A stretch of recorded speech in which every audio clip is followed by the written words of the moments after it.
সম্মানিত দর্শক শ্রোতা, আসসালামু আলাইকুম। দূর দূরান্তের দেশ অথবা দেশের বাইরে থেকে ঠিক এই মুহূর্তে যেখান থেকে আমাকে দেখছেন, আমি আপন আর যে আপন জীবনের গল্পের নতুন একটা এপিসোডে আপনাকে বরাবরের মতো স্বাগতম জানাচ্ছি। দর্শক শ্রোতা, আদি যুগের মানুষজন মহিষ দিয়ে হাল চাষ করতো। তারা মহিষের পিঠে এমন করে বাঁশ বেঁধে দিত আর বাঁশের সামনে কলা ঝুলিয়ে রাখতো। আর মহিষ মনে করতো সে যদি আরেকটু হাঁটে সে কলাটাকে পেয়ে যাবে। কলা খাওয়ার আশায় মহিষ কৃষকের পুরোটা জমি খনন করে ফেলতো। ঠিক তেমনি আমাদের এই দুনিয়াতে স্বার্থলোভী কিছু মানুষ আছে যারা নিজের স্বার্থ পূরণ করার জন্য সহজ সরল মানুষগুলোকে মহিষ বানিয়ে গোটা দুনিয়াতে চড়িয়ে বেড়াচ্ছে। ডিয়ার ভিউয়ার্স, সরলতা যে কত বড় বোকামি হতে পারে, আপনি যদি নাসিরের জীবনের বাস্তব গল্পটা শুরু থেকে শেষ পর্যন্ত শোনেন তবে তা হারে হারে বুঝে যাবেন। বিশেষ করে প্রবাসী ভাইসহ প্রত্যেকটা মানুষের জন্য আজকের এই বাস্তব জীবনের গল্পটা ভীষণ শিক্ষণীয়। তাই সবাইকে বরাবর মতো রিকোয়েস্ট করব গল্পটা শুরু থেকে শেষ অবধি শোনার জন্য। ধন্যবাদ সবাইকে। সম্মানিত দর্শক বন্ধুরা, আসসালামু আলাইকুম রহমতুল্লাহ ওবারাকাতু। আমার নাম হচ্ছে নাসির আহমেদ, আমার বাড়ি খুলনা বাগেরহাট। প্রিয় দর্শক শ্রোতা, আমার জীবনের গল্পটা শুরু করার আগে আমি আপনাদেরকে আমার পরিবারের ব্যাপারে জানিয়ে রাখি। আমার পরিবারে আমি আছি, আমার মা আছে, আর কেউ নেই। আমার পরিবারে একটা সময় আমার বাবাও ছিল, কিন্তু আমার যখন 3 বছর বয়স তখন আমার আব্বা মারা যায়। এরপর থেকে আমার মা আমাকে অনেক বেশি ভালোবাসে বলে আর বিয়ে বসেনি। খুব কষ্ট করে ছোটোবেলা থেকে আমাকে লালন পালন করে বড় করে। আমাদের পরিবারে আমার জ্যাঠা আছে, আমার আব্বার বড় ভাই, যিনি হচ্ছে আমাদেরকে মোটামুটি মাঝে মাঝে একটু হেল্প করে। অনেক সময় আমার মাকে কিছু টাকা পয়সা দেয়, কিছু খরচ বাজার সাজার করে দেয়। আমি কিন্তু ছোটোবেলা থেকেই পড়াশোনা করতে পারি নাই। মা আমাকে চেষ্টা করেছিল পড়াশোনা করানোর জন্য, কিন্তু ভালো গার্ডিয়ান ছিল না বলে, আর আমাদের সংসারে প্রচুর পরিমাণ অভাব ছিল, যার জন্য আমি যখন অনেক ছোট, আমার যখন 7 থেকে 8 বছর বয়স, তখন আমি মানুষের দিন চুক্তি কাজ করি। দিন চুক্তি কাজ বলতে আপনারা হয়তো অনেকেই জানেন না, মানে সকালবেলা কারো কাজে গেলাম অ্যান্ড বিকাল পর্যন্ত আমি তাদের সাথে কাজ করি। আমি তখন কাজ করে আমাকে দৈনিক হচ্ছে 150 থেকে 200 টাকা হচ্ছে আমাকে হাজিরা দেওয়া হতো। এভাবে আমি কিছু টাকা উপার্জন করি, এদিকে আমাদের সংসারটা চলে। কিন্তু আমার মা সবসময় আমাকে নিয়ে খুব বেশি টেনশন করে। মা আমাকে সবসময় বলে যে আমার অনেক বেশি ইচ্ছা ছিল তোকে পড়াশোনা করাবো, কিন্তু আমি আমার ইচ্ছাটা পূরণ করতে পারলাম না। আমি আল্লাহর কাছে হাত তুলে সবসময় প্রার্থনা করি আল্লাহ যেন তোকে অনেক বেশি ভালো রাখে। আমি সবসময় দেখতাম যে আমার মা আমাকে প্রচুর পরিমাণ ভালোবাসে। আমার পৃথিবী জুড়ে ছিল আমার মা, আর আমার মায়ের পৃথিবী জুড়ে ছিলাম শুধু আমি। এভাবে আমি একটু একটু করে বড় হই। বাট আমার নানুবাড়ির অবস্থা কিন্তু অনেক ভালো ছিল। আমার মামারা অনেক ভালো পজিশনে থাকতো। আমার মামারা সবাই আমার 3 মামা, তারা 3 জনেই ব্যবসা বাণিজ্য করে। তারাও আমাদেরকে মাঝে মাঝে হেল্প করতো। তারা আমার আম্মার উপরে অনেক বেশি রাগান্বিত, কেননা আমার আব্বা যখন মারা যায় তখন তারা চাচ্ছিল আমার মাকে নিয়ে যাওয়ার জন্য। তারা বলছিল যে আমার আম্মাকে নিয়ে গিয়ে আমার আম্মাকে অন্য কোথাও বিয়ে দিবে, কিন্তু আমার মা আমাকে ভালোবেসে মামাদের কথা শুনে নাই। এরপর থেকে মামারা আমাদের সাথে খুব ভালো সম্পর্ক না, তবে তারপরেও মাঝে মাঝে আমাদেরকে ঈদে, তারপর হচ্ছে চাঁদে, কোনো অনুষ্ঠানের সময় আমাদের কাপড় চোপড় বা টাকা পয়সা ওরকম আল্লাহর হস্তে দিয়ে যায়। আচ্ছা, যাই হোক, এভাবে যেতে যেতে আমার যখন 16 বছর বয়স, তখন আমাদের এলাকাতে হচ্ছে, আমাদের যে এলাকা আছে আমাদের পাশের এলাকাতে হচ্ছে একটা জমিদার বাড়ি আছে। জমিদার বাড়ি বলতে আগে ওখানে হচ্ছে হিন্দু মানুষজনরা থাকতো, তো হিন্দুরা চলে যাওয়ার পরে মুসলমানরা এটা দখল করে আছে। এই বাড়িতে যারা থাকে তাদেরকে আমরা তারা হচ্ছে জমিদার বাড়ির মানুষ। বাট ওরকম জমিদার না যে রাজারা যেরকম জমিদার, ওরকম কিছু না। বাট জমিদার বাড়িতে থাকে, বাড়িটা জমিদার বাড়ি নামে পরিচিত। বাড়িটার আশেপাশে অনেক প্রাচীন ইট, তারপরে হচ্ছে প্রাচীন কাঠ, এরকম অনেক, বা প্রাচীন গাছ, এরকম অনেক কিছু পাওয়া যায়। সেই বাড়িতে একটা মেয়ে থাকতো যার নাম ছিল লিসা। লিসা যথেষ্ট সুন্দর এবং চমৎকার একটা মেয়ে।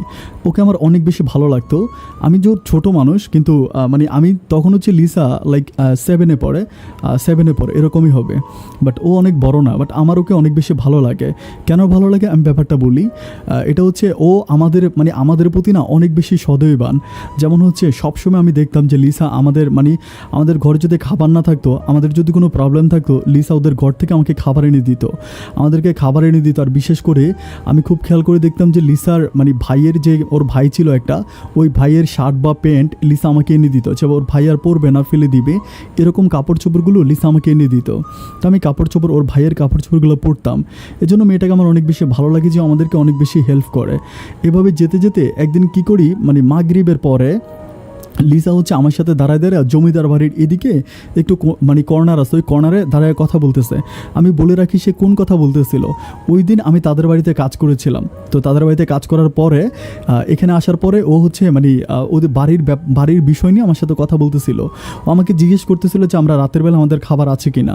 আমাকে বলতেছিল যদি খাবার না থাকে তাহলে আমি আন্টির জন্য কিছু খাবার দিয়ে দিই। এরকম করে কথা বলতে বলতে একটা পোকা হঠাৎ করে এসে ওর চোখে পড়ে। ওর চোখে যখন পোকা পড়ে তখন আমি কি করি, আমার মানে গেঞ্জিটা খুলে ফেলি। আমার গায়ে যে গেঞ্জিটা ছিল আমি গেঞ্জিটা খুলে করি কি, আমার ওই গেঞ্জি দিয়ে আমার গেঞ্জিটা দিয়ে আমি ট্রাই করতেছি তার মানে চোখের পোকাটা খোলার জন্য, মানে গেঞ্জির কাপড়টা দিয়ে। একটা সময় এরকম করতে করতে হঠাৎ করে একটা রাস্তা ছিল, ছোট রাস্তার পাশে দাঁড়িয়ে দাঁড়িয়ে আমি ওর মানে চোখ থেকে পোকা খুলতেছিলাম। ইন দ্য মিন টাইম হচ্ছে আমার যেটা এই রাস্তা দিয়ে যাচ্ছিল, যেটা যাওয়ার সময় আমাকে দেখার পর যেটা আমার চুল চেপা ধরে দইরা আমাকে ওখানে জুতা দিয়ে অনেকগুলো ভারী মারে। আমি কোনো কিছু বুঝতে পারিনি যে আমাকে কেন মারা হয়। আমি বলতে থাকি এবং হচ্ছে লিসাও সাথে সাথে বলে যে মানে বলতে থাকি যে কাকা কিছুই হয় নাই, ও আমার চোখে পোকা পড়ছিল। বাট কাকা কোনো মানে আমার যেটা কোনো কথাই শুনতেছিল না। উনি আমাকে একরকম আমার কান টেনে আমাকে মারতে মারতে আমাকে বাড়ি পর্যন্ত আনে। বাড়িতে এনে আমার মারে বলতে আসছে যে তোর পল অনেক বড় হয়ে গেছে। আমি ভাবছিলাম যে মনে হয় ও ছোট রয়েছে, কিন্তু ছোট রয় নাই। ও হচ্ছে রাস্তার পাশে দাঁড়িয়ে জমিদার বাড়ির মাইয়ার সাথে লুচ্ছামি করতেছে। এই দৃশ্য যদি জমিদার বাড়ির কেউ দেখে ওরও তো জব করাই দিব। এটা বলে মানে আমার উপরে খুব বেশি মারে অ্যান্ড মাকে অকথ্য ভাষায় গালাগালি করে। আমি আমার মাকে বললাম যে মা দেখো, আমি এমন কোনো অন্যায় করি না যে কাকা আমাকে এভাবে গালাগালি করবে। বিশ্বাস করো আমি হচ্ছে মানে লিসার চোখের মধ্যে পোকা পড়ছিল। আমি যখন ওর সাথে দাঁড়াইছিলাম আমি পোকা খুলতেছিলাম। মা আমাকে বলে মাগরিবের পরে মেয়েটার সাথে ওইখানে দাঁড়ায় তোর কথা বলার কী দরকার ছিল। আমি বললাম যে মা আমিও ছোট মানুষ আর লিসাও ছোট, কিন্তু মানে যেটা এটা কীভাবে করলাম আমি কিছুই বুঝতে পারলাম না। যাই হোক, এভাবে আমি আর ওই জমিদার বাড়ির ওইদিকে যাই না। কারণ হচ্ছে আমি চিন্তা করি যে ওইখানে গেলে আবার যদি আমার যেটা আমাকে দেখে সে আমাকে আবারও মারবে। মাঝে মাঝে যেটা মানে এসে আমাকে দেখলে ডাক দিলে আমি জাস্ট দূর থেকে ডিস্টেন্স বজায় রেখে তার সাথে কথা বলি। আমাকে জিজ্ঞেস করে বিভিন্ন কথা বলে আমিও তার সাথে কথা বলি। বাট আমি তার সামনে যাই না। আমি তার সামনে যেতে প্রচণ্ড রকম ভয় পাই, কারণ না জানি আবার কাকা দেখে ফেলে আবার কোন ক্যারেঙ্গা লেগে যায়। এভাবে যেতে যেতে কিছুদিন চলে যায়। তখন একদিন হচ্ছে আমি বাড়িতে এসে দেখি যে আমার আম্মা খুব কান্নাকাটি করতেছে, মানে আম্মা প্রচণ্ড কাঁদতেছে। আমি তখন আমার মারে বলি মা কাঁদতেছো কেন, কী হয়েছে? মা কোনো কথা বলে না, মা শুধু কাঁদে।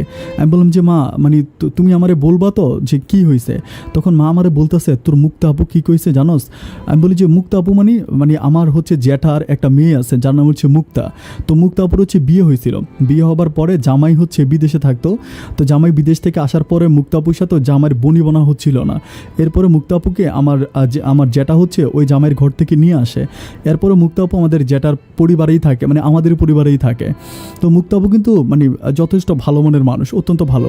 আমার থেকেও যদি অনেক বড়, কিন্তু মানুষ হিসেবে অনেক ভালো। এটা আমার সাথে খুব ফ্রেন্ডলি মিশে।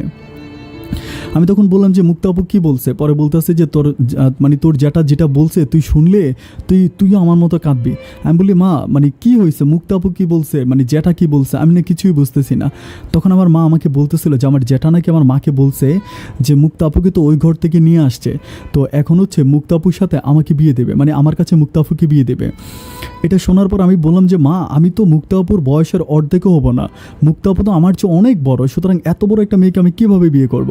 আর আমার জ্যাঠাও বা এই সিদ্ধান্তটা কীভাবে নিল, যেটা এই কথাটা কীভাবে বললো? আমার মা বলতেছে বাবা রে, তোর বাবা মারা যাওয়ার পর থেকে তোর জ্যাঠা আমাদেরকে 2-4 টাকা দিত, ওই টাকা দিয়ে আমরা খেয়ে পরে বেঁচে আছি। আমাদের খুবই অভাবের সংসার। তোর জ্যাঠা যদি 2-4 টাকা না দিত, তোর জ্যাঠা যদি মাঝে মাঝে চাউল আর বাজার সাজার তেল পেঁয়াজ এগুলা এনে না দিত, তাহলে আমি তোকে নিয়ে এই গ্রামে বাঁচতে পারতাম না। তো আমি মারে বললাম যে মা এটা কেমন কথা, এটা কি তুমি মেনে নিবা? আমার মা বলে আমার জীবন থাকতে এটা আমি কোনোদিনও মানব না। প্রয়োজনে আমি তুই আর আমি এক রশিতে ফাঁসিতে ঝুলা মরে যাব, তারপরও আমি কখনো মুক্তার সাথে তোর বিয়ে দিব না। কারণ মুক্তা তোর বয়সের 3 গুণ বড়। আমি এমন একটা মেয়ের সাথে আমি কীভাবে তোকে বিয়ে দিই? এটা তো আল্লাহ কখনো সহ্য করবে না। আমার যেটা অনেক বেশি ইন্টেলিজেন্ট, আমার যেটা এর পরের দিন আমার মাকে বুঝাইতেছিল যে আমাদের নবীও নাকি ওনার চেয়েও মানে বয়সে একটা বড় মানুষকে বিয়ে করছে। এরকম বিভিন্ন রকমের হাদিস কোরআন দিয়ে আমার মাকে অনেকভাবে বোঝাচ্ছিল। কিন্তু একটা সময় আমার মা কী করে, আমার ওই কাকার মানে আমার জ্যাঠার কথা শুনে না শুনে আমার মা আমাদের নানু বাড়িতে যায়। নানু বাড়িতে যাওয়ার পরে মা আমার মামাদের কাছে আমাকে সহ নিয়ে যায় আমার মামার কাছে মা সব কিছু বলে এবং মামাদের পা ধরে কান্নাকাটি করেছে, ভাই তোরা ছাড়া তো আমার এই দুনিয়াতে কেউ নাই, আমি এখন কোথায় যাবো, আমার এই ছেলেটাকে নিয়ে আমি অনেক বিপদে পড়ছি। আমার বড় মামা, মেজো মামা এবং ছোট মামা সবার কাছে মা অনেক বেশি কান্নাকাটি করে। তখন আমার বড় মামা আমার মাকে বুদ্ধি দেয় যে আপা যেটা হবার সেটা তো হয়েই গেছে, এখন যদি আপনি আপনার ছেলেকে নিয়ে ওই বাড়িতে থাকেন দেখা যাবে কি যে আজ না হোক কাল মুক্তার সাথে ওর বিয়ে হবেই হবে, ওর যেটা যেই খারাপের খারাপ প্রয়োজনে মাইরা হইলেও মুক্তার সাথে ওর বিয়ে দিয়ে দিবে। তখন আমার মা বলতেছে আমি কি করতে পারি, নাইলে আমি তোদের বাড়িতে ওরে রেখে যাই। আমার মামারা বলতেছে আমাদের বাড়িতে রাখলেও আপনি যাইতে পারবেন না, আমাদের বাড়িতে রাখলেও ওর যেটা আমাদের বাড়ি থেকে এসে ওরে নিয়ে যাবে, আর ওর যেটা অনেক খারাপ এটা আমাদের এলাকার সব মানুষরাই জানে। তো তখন আমার ছোটো মামা বুদ্ধি দিতেছিল যে আপা তাইলে একটা কাজ করেন, ওরে আপনি বিদেশ পাঠিয়ে দেন। তো আমার মা বলতেছিল যে এত ছোট ছেলে কিভাবে বিদেশে যাবে। তো আমার মামা বলতেছিল যে এরকম অনেক ছোট ছেলেরা বিদেশে যায়, আমাদের এখানে একটা লোক আছে, আপনি যদি বলেন চলেন আমরা তার সাথে কথা বলি। তখন আমার ছোটো মামা আমাকে আর আমার মাকে নিয়ে একটা লোকের কাছে যায়, ওনার নাম কবির, কবির মোল্লা নামে সবাই চিনে ওই এলাকার। তো কবির মোল্লার কাছে যায়, কবির মোল্লার কাছে যাওয়ার পরে আমার মা ওই কবির মোল্লার সাথে কথা বলার পরে কবির মোল্লা বলে কোনো সমস্যা নেই, টাকা পয়সা একটু বেশি লাগবে, আমি ওর পাসপোর্ট করাই দিতে পারবো। তো আমার মা বলে ঠিক আছে তাহলে পাসপোর্টটা করাই দেন, করাই দিয়ে আপনি ওর বিদেশে নেওয়ার ব্যবস্থা করেন। পরে উনি কী করে, আমার মায়ের কাছে কোনো টাকা পয়সা ছিল না ওই সময়, আমার মামারা আমার মাকে প্রচুর পরিমাণ হেল্প করে, আমার মামারা আমার মাকে টাকা দেয়, অ্যান্ড সেই টাকা দিয়ে মা কী করে আমার জন্য পাসপোর্ট করে। আমার পাসপোর্ট করতে খুব বেশি দিন সময় লাগেনি, লাইক 1 সপ্তাহ থেকে 10 দিনের মধ্যে আমার পাসপোর্ট হয়ে যায়। আমার পাসপোর্ট করতে অনেক টাকা লাগছিল। যখন পাসপোর্টের কাজ কমপ্লিট হয়ে যায় তখন আমরা কী করি, ওনার কাছে ওই মোল্লার কাছে আমার পাসপোর্ট সহ আমরা 50,000 টাকা জমা দিই। অ্যান্ড ওই টাকাটা আসছিল কোত্থেকে আমি বলে রাখি, আমার মা যে আমার নানু বাড়িতে যে সম্পদটা পাবে ওই সম্পদটা আমার মা কী করে আমার 3 মামার নামে লিখে দেয়। অ্যান্ড লিখে দেওয়ার পরে 3 মামার কাছ থেকে আমার মা টাকা নেয়। আমার কিন্তু নানু কেউ ছিল না। তো যাই হোক এভাবে নেওয়ার পরে মোটামুটি উনি কী করে টাকাটা নিয়ে উনি ওই টাকাটা পাঠিয়ে দেওয়ার পর উনি আমার বলতেছে যে কয়েকদিনের মধ্যে ভিসা হয়ে যাবে, টেনশন করার কোনো কারণ নাই। যেতে যেতে প্রায় 6 থেকে 7 মাস কেটেছে। এর মাঝে আমার জ্যাঠার অত্যাচার অনেক বেশি বেড়ে যাচ্ছে। জ্যাঠা কথায় কথায় আমার মাকে মারতে আসে, আমার গায়ে হাত তোলে, আমাদের ঘর ভেঙে দেয়, আমাদের রান্না করার জন্য যে রান্নার চুলা ভেঙে দেয়।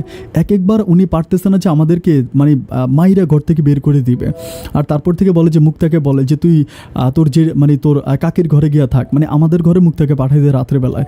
মুক্তাপু কিন্তু অনেক ভালো মানুষ। মুক্তাপু আমার মাকে কান্নাকাটি করে বলতেছে যে কাকি আমার জীবন থাকতে আমি কখনো এই কাজটা করতে পারবো না, কারণ আমি নাসিরকে সবসময় আমার ছোটো ভাইয়ের মতো দেখি, এই নাসিরের সাথে আমার বিয়ে হলে আমি নিজেই আপনাদের আগে ফাঁসি দিয়ে মরে যাব। যাই হোক এভাবে যেতে যেতে 6-7 মাস যাওয়ার পরে আলহামদুলিল্লাহ আমার একটা সৌদি আরবের ভিসা হয়। আমার ভিসাটা এরকম যে কোনো একটা আরবি লোকের বাসায়, ওনার বাসায় আমাকে গার্ডেন পরিষ্কার করতে হবে, গার্ডেন ক্লিনারের ভিসা হয়। তো যাই হোক এরপরে টোটাল কথা হয় 3.5 লাখ টাকা। 3.5 লাখ টাকা আমার মামারা দেয়, যদিও ভিসাটার দাম ওই সময় আরও অনেক বেশি ছিল, কিন্তু ওই মোল্লা আমি গরিব, আমার বাবা নাই, এই জিনিসগুলো জেনে শুনে উনি একটু সমঝোতা করে। এরপরে 3.5 লাখ টাকার মাধ্যমে আরও আনুষঙ্গিক খরচ মিলিয়ে প্রায় 4.5 লাখ থেকে 5 লাখ টাকার আমার টোটাল খরচ হয়। আমি সৌদি আরবে ওই মাজরা বিষয়ে যাই। সৌদি আরবের ব্যাপারটা আমার কাছে একটু অন্যরকম ছিল। আমি যখন ইমিগ্রেশন করি, আমি যখন সৌদি আরবে ইমিগ্রেশনে যাই তখন পুলিশ আমাকে বারবার দেখতেছিল, আমার পাসপোর্টের সাথে আমার চেহারা মিলাচ্ছিল, তারপর আমাকে মাপার জন্য একটা মেশিনের উপরে উঠালো, তারপরে পাসপোর্টে আমার সিগনেচার, আমার 2-3 জায়গায় সিগনেচার নিল, তারপরে সিগনেচারের সাথে পাসপোর্টের সিগনেচার মিলিয়ে দেখলো। ওদের কাছে সন্দেহ লাগতেছিল যে ওরা আসলে খুব বেশি কনফিউজ যে যেই ছেলেটাকে ওরা দেখতেছে এটা আসলে আমার পাসপোর্ট কিনা। আমার বয়সের কথা জিজ্ঞেস করলো, বাট বাংলাদেশ থেকে আমাকে বারবার বলে দেওয়া হয়েছে যে পাসপোর্টের ডেট অনুযায়ী আমি আমার বয়স বলার জন্য। তো আমাকে যেভাবে বয়সের কথা বললাম আমি পাসপোর্ট অনুযায়ী বয়সটা সেভাবেই বলি। এরপরে আমি তো কিছুই চিনি না। ওইখান থেকে বেরোয়ার পরে আমাকে যিনি ভিসা দেয় উনি আমাদের এলাকারই মানুষ, খুলনা, আমাদের এলাকা বলতে ওনার বাড়ি ছিল খুলনাতে। তো উনি আমাকে রিসিভ করে নিয়ে ওনার বাসায় নিয়ে যায়। বাসায় নিয়ে আমাকে খাওয়া দাওয়া করে, আমি রাতের বেলায় ওনার বাসায় থাকি। এরপর থেকে উনি আমাকে ওই মালিকের বাসায় নিয়ে যায় সকালবেলা। তো মালিকের বাসায় নিয়ে যাওয়ার পরে মালিকটা একটু একটু বয়স্ক টাইপের ছিল, ওনার ছেলে ছিল, মেয়ে ছিল, একই পরিবারে। আবার ওনাদের এখানে একজন ড্রাইভারও আছে যিনি ইন্ডিয়ান। তো ওই ইন্ডিয়ান ড্রাইভার ড্রাইভারের সাথে আমাকে থাকতে দেওয়া হয়েছিল। আমি তো আসলে কোনো ভাষা জানি না, না কোনো হিন্দি ভাষা জানি, না কোনো আরবি ভাষা জানি, না কোনো ইংলিশ ভাষা জানি। তো আমার যে এত কষ্ট হচ্ছিল আমি আসলে বলে বোঝাইতে পারবো না। তো ইন্ডিয়ান লোকটা আমাকে দিয়ে তার ঘর পরিষ্কার করাইতো, তার কাপড় চোপড় ধোয়াইতো, তার রান্না বান্না করাইতো। মানে আমি গার্ডেনের কাজ শেষ করে এসে সারাদিন ওর কাজ করতাম। মানে ও কোনো কাজ করতো না, সেই ইন্ডিয়ান ড্রাইভারটা আমাকে দিয়ে ওনার কাপড় চোপড় থেকে শুরু করে ঘর মোছানো, তারপরে রান্না বান্না করা, টয়লেট পরিষ্কার করানো, একদম A to Z সব কাজ উনি আমাকে দিয়ে করাতো। না, আমিও কিছু মনে করতাম না, যেহেতু আমি ছোট মানুষ, আমি তো এত কিছু বুঝি না। উনি এভাবে আমাকে দিয়ে সবসময় কাজ করাইতো। যেতে যেতে প্রায় 1.5 বছর মতো কেটে যায়। 1.5 বছর আমি কিছু টাকা উপার্জন করি, এটাকে আমার মার জন্য পাঠাই। এটা দিয়ে মোটামুটি আমার মা কিছু ঋণ শোধ করে, আমার মা অনেক ভালো করে চলতেছে। এরপর থেকে মা আর ওই চাচার বাড়িতে থাকে না, মানে আমার আব্বার ভিটায় থাকে না। আমি বিদেশ চলে আসার পর থেকে আমার মামাদের বাড়িতে থাকতেছে। যাই হোক, আমার মায়ের কপালে সুখ আসছে। আমি টাকা পাঠাই, সে টাকা দিয়ে আমার মা অনেক ভালো করে চলতেছে। আমাদের সংসারে আর কোনো অভাব নেই। আমি পর্যাপ্ত টাকা প্রায় মাসে প্রায় 40 থেকে 45 হাজার টাকার মতো ইনকাম করি। এরপরে আবার বকশিস পাওয়া যায়। মাঝে মাঝে ধরেন আমি গার্ডেনে কাজ করতেছি, এ সময় কোনো এক আরবি লোক আসছে, ওনাদের বাসায় গেস্ট মেহমান। ওই মেহমান আসার পরে মেহমান আমাকে মাঝে মাঝে বলে যে গাড়িটি একটু মুছে দাও, গাড়িটি একটু ধুয়ে দাও। আমি যখন ওনাদের গাড়িটা মুছে দিই, ধুয়ে দিই, তখন আমাকে অনেক রিয়াল দেওয়া হয়, সৌদি রিয়াল দেওয়া হয়।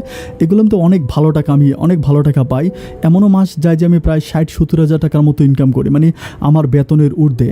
তো এরকম টাকা টুকা দিতে দিতে আমাদের ঋণ টিনও মোটামুটি শোধ হয়। মা নানু বাড়িতেই থাকতেছে পার্মানেন্টলি। সব কিছু অনেক ভালোভাবেই যাচ্ছিল। যেতে যেতে একটা সময় হলো কি, যে আমি যখন রাতের বেলায় ঘুমাই, মানে আমি নাকি ঘুমানোর সময় নাক ডাকি। আমি আসলে ঘুমানোর সময় কিন্তু নাক ডাকি না। ওই মালিক, মানে উনি কী করে, মানে ওই হচ্ছে ড্রাইভার, ইন্ডিয়ান ড্রাইভার, সে সারা রাত তার বউয়ের সাথে কথা বলে। অ্যান্ড সারা রাত তার বউয়ের সাথে কথা বলে সকালবেলা সে একদিনও মানে যথাসময়ে ওই হচ্ছে মালিকের বাচ্চাকে স্কুলে নিতে পারে না। মানে বাচ্চা বলতে আমার যিনি স্পন্সর, যিনি আমার কফিল, ওনার মানে নাতিন আর কি, নাতি আর নাতিন, মানে ওনার ওনার হচ্ছে ছেলে মেয়ের সন্তান, এদেরকে স্কুলে নিয়ে যেত ড্রাইভার। তো প্রত্যেক দিন এরকম করে নিয়ে যেত। তো একদিন হচ্ছে বাচ্চাদের পরীক্ষা ছিল।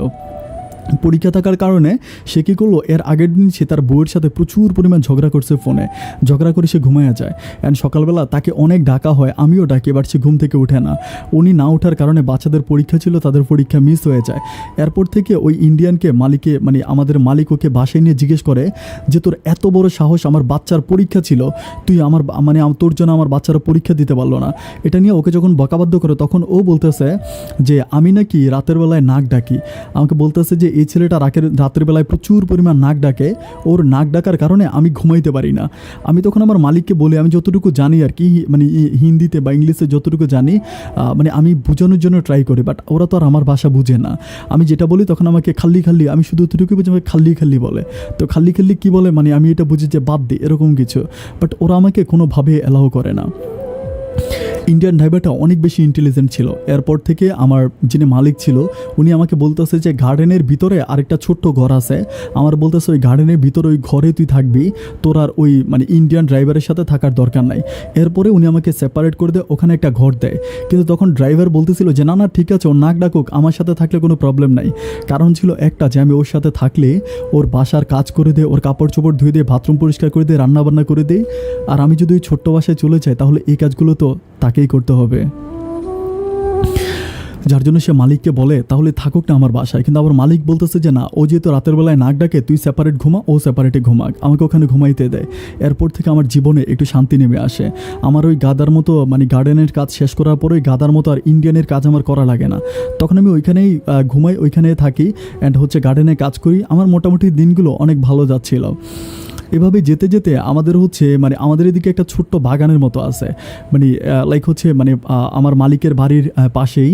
তো আমি কী করি, ওই বাগানে মাঝে মাঝে ঘুরতে যাই। আমি সময় পাইলে ওই বাগানে মাঝে মাঝে ঘুরতে যাই। তো একদিন যখন আমি ওই বাগানে ঘুরতে গেলাম, আমি লাইক হচ্ছে তখন রাত আনুমানিক 8:30 থেকে 9টার মতো বাজে। 8:30 থেকে 9টার মতো বাজতেছে, আমি এখানে হাঁটতেছি। তো ওখানে ছোটো ছোটো গাছ ছিল, মানে লাইক গার্ডেনের ভিতরে যে গাছগুলো থাকে না, ছোটো ছোটো এরকম গাছ ছিল। হঠাৎ করে একটা মেয়ে বলতে মধ্যবয়স্ক আর কি, এরকম একটা মহিলা এসে আমার পা চেপে ধরছে। ধরে আমার মানে খুবই কান্নাকাটি করতেছে, বলতেছে ভাই আপনি কি বাংলাদেশি বাংলাদেশি? আমি বললাম যে হ্যাঁ হ্যাঁ আমি বাংলাদেশি, আমি বাংলাদেশি, আপনি আপনি আমার পা ছাড়েন পা ছাড়েন। তখন উনি আমার পা ছাড়ে। আমি বলতেছি যে আপনার কী হয়েছে, আপনি এরকম কান্না কেন করতেছেন? আমাকে বলতেছে যে ভাইয়া আমারে বাঁচান, আমারে বাঁচান। আমি দেখলাম যে ওনার মানে গালের ভিতরে এরকম কালো দাগ পড়ে আছে, আর ওনার মাথার চুলগুলো যেন মানে কে কেটে দিছে এরকম অবস্থা, হাতের মধ্যে অনেক মাইরের দাগ। আমি বললাম যে কী হয়েছে আপনার, আমাকে বলেন তো। তা এখানে একটা লাইক হচ্ছে ছোট একটা টুলের মতো থাকে, সে আমাকে বলতেছে ওই টুলের মধ্যে আমি তার সাথে বসি, তার পায়ে কিন্তু স্যান্ডেলও ছিল না। আমি তাকে জিজ্ঞেস করতেছি যে কী হয়েছে, আপনি আমাকে সব কিছু খুলে বলেন। তখন উনি আমাকে বলতেছিল যে উনি নাকি একটা আরবির বাসায় কাজ করে, মানে অ্যারাবিক লোকের বাসায় কাজ করে। তো ওনার বাসায় ওই অ্যারাবিক লোকের যে ওয়াইফ ছিল, মানে যে বউ ছিল, সেই বউটা নাকি পাগল হয়ে যায়। মানে মাঝে মাঝে তার মাথার মধ্যে জানি কী হয়, সে তার মানে তার মাথায় কোনো কিছু করে, মাথায় কোনো কিছু কাজ করে না। তখন সে মানে যে বাঙালি মেয়েটা আছে তারা নাকি প্রচুর মারে, মানে প্রচুর মারে। যখন সে বাঙালি মেয়েটাকে মারে তখন তার মাথা ঠান্ডা হয় অ্যান্ড তখন সে নাকি ভালো থাকে। আমি ওনার কথা শুনে আমি বললাম যে আল্লাহ এটা কেমন কথা, বলতে আছে ভাইরে আমার একটু বাঁচান, আমার বাংলাদেশ অ্যাম্বাসিতে নিয়ে যান। তখন আমি কইতেছি যে আমি তো বাংলাদেশ অ্যাম্বাসি কিছুই চিনি না, আর আমিও তো এখানে একটা গার্ডেনে কাজ করি, আমি তো এত কিছু জানি না। তখন উনি আমাকে বলতেছে তোমার রুমে কে থাকে, আমাকে বললো। তাই আমি বললাম যে আমার রুমে কেউ থাকে না, আমি একাই থাকি। তো বলতেছে ভাই তোমার রুমে আমাকে 2টা দিন থাকতে দিবা, আমাকেও কিছু লোক আছে আমাদের এলাকার। আচ্ছা এই মহিলার বাড়ি ছিল কুমিল্লাতে, বলেছে আমাদের কুমিল্লার কিছু লোক আছে, আমি ওই কুমিল্লার লোকগুলোকে ফোন করলে তারা এসে তোমার বাসা থেকে আমাকে নিয়ে যাবে, তুমি আমার 2-3টা দিন তোমার বাসায় থাকতে দাও। তো তখন আমি তো আসলে মানে অত কিছু বুঝি না, আমি বললাম আচ্ছা ফাইন ঠিক আছে, আপনি আমার বাসায় থাকেন, যেহেতু আমি একাই থাকি। আমার মনে কিন্তু কোনো খারাপই নাই, মানে মনে হয় না যে খারাপ কোনো সিদ্ধান্ত, ওরকম কোনো কিছু না। আমি তো ছোট মানুষ, উনি যেহেতু আমার বাসায় থাকতে চাইছে আমি রাজি হয়েছি। রাজি হবার পরে যথারীতি আমি কী করলাম, ওনাকে আমাদের বাসায় নিয়ে গেলাম। আমার বাসায় আমি খুব সতর্কভাবে ওনাকে ঢুকাইলাম, মানে গার্ডেনের পিছনে একটা ছোট্ট গেট আছে, ওই গেট খুলে খুব কষ্ট করে আমি ওকে আমার বাসায় ঢুকালাম। ঢুকানোর পরে উনি আমার বাসায় আছে মোটামুটি প্রায় 2 থেকে 3 দিনের মতো আমার বাসায় থাকে। উনি কিন্তু আমার বাসায় প্রচুর কাজ করে, মানে আমি যখন বের হয়ে যাই তখন আমার রান্নাবান্না করে দেয়, আমার কাপড় চোপড় ধুয়ে দেয়। একটাই রুম ছিল, উনি কী করে মানে খাটেতে ঘুমায়, আমি মাটিতে ঘুমাই। আমাদের একটা এসি ছিল, এসি দেওয়া মোটামুটি ঠান্ডা হয়। রুমটা অনেক বেশি বড় ছিল না, মোটামুটি ছোটোই রুম ছিল। এভাবে যেতে যেতে 5-6 দিন কেটে যায়। উনি আমাকে বলেছিল যে উনি আমার বাসায় 3 দিন থাকবে, কিন্তু 5 দিন কেটে যায়। বাট উনি কোনো লোকদেরকে ফোনও করে না। উনি বলেছিল যে কুমিল্লাতে ওনার অনেক বেশি রিলেটিভ আছে, ওনার আত্মীয় স্বজনরা এসে ওনাকে আমার বাসা থেকে নিয়ে যাবে। বাট উনি কাউকে ফোনও করে না, কেউ ওনাকে নিতেও আসে না। যেতে যেতে 5-6 দিন কেটে যায়। 5-6 দিন কেটে যাওয়ার পরে আমি একদিন ওনাকে বলি যে আমি এইভাবে আপনাকে কতদিন রাখবো, আর আমার মালিক যদি দেখে ফেলে তাহলে তো আমার খুব প্রবলেম হয়ে যাবে, আপনার সাথে আমার যেই সম্পর্ক এটা তো আর আমার মালিক জানে না। তখন উনি খুব কান্নাকাটি করে। আমি যখন ওনাকে এই কথাগুলো বলি উনি খুব কান্নাকাটি করে আমার পাটা ছাইপা ধরে যে ভাই মানে তুমি ছাড়া তো এখন আমার কেউ নাই। তো আমিও ভাবি যে মহিলাটাকে আমি কীভাবে ছেড়ে দেবো, সে এখন কোথায় যাবে। আমি মাঝে মাঝে কিছু মানুষের সাথে কথা বলি, বাঙালি ভাই দেখলে তাদের সাথে কথা বলি যে এরকম এম্বাসি কোথায় বা এম্বাসির সাথে কথা বলার জন্য। বাট আমি তো ওরকম চিনি না, আর কেউ আমাকে ওভাবে অ্যালাও করে না। যেতে যেতে প্রায় 8 থেকে 10 দিনের উপরে হয়ে যায়, 15 দিনের মতো হয়ে যায় উনি আমার বাসায় থাকে। অ্যান্ড 15 দিনের সময় মোটামুটি উনি কী করে, একদিন দুপুরবেলা হচ্ছে কি মানে আমি কাপড় শুকাইতে দিয়েছিলাম বাইরে, মানে বাইরে তারের মধ্যে কাপড় শুকাইতে দিয়েছিলাম। তো বৃষ্টি আসে যখন আমি ওই গার্ডেন থেকে একটু বাইরে গেছিলাম, মানে গার্ডেনের কাজ শেষ করে আমি বাইরে গেছিলাম হচ্ছে আমাদের বাসায় চাউল ছিল না, আমি চাউল কেনার জন্য একটু দোকানে গেছিলাম আমার গার্ডেনের কাজ শেষ করে। তখন যখন বৃষ্টি আসে উনি দৌড় দিয়ে বাসা থেকে বের হয়, কাপড় চোপড় ভিজে যায় এই কাপড়গুলোকে ঘরে নেওয়ার জন্য। যখন উনি কাপড়গুলোকে ঘরে নেওয়ার জন্য আসে, ঠিক ওই সময় যে ইন্ডিয়ান ড্রাইভার ছিল, ওই ইন্ডিয়ান ড্রাইভার ওনাকে দেখে ফেলে।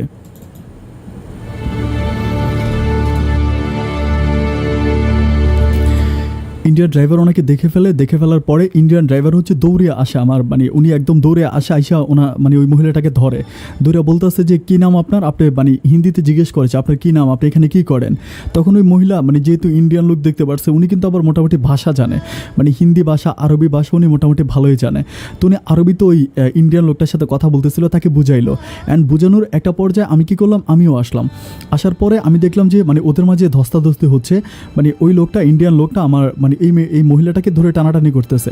আমি তখন যাইলাম, আমি যাওয়ার পরে হাত ছেড়ে দিল, ইন্ডিয়ানে হাত ছেড়ে দিল, দিয়া বলতেছে যে এটা তুই কোত্থেকে আনছিস। আমি বললাম যে উনি এরকম বিপদে পড়ছে, আমি ওনাকে হেল্প করছি। ওনার সাথে কথা বলতে উনি যে ওই ড্রাইভার যে কখন আমার মালিককে ফোন দিয়ে বসে আমি জানি না।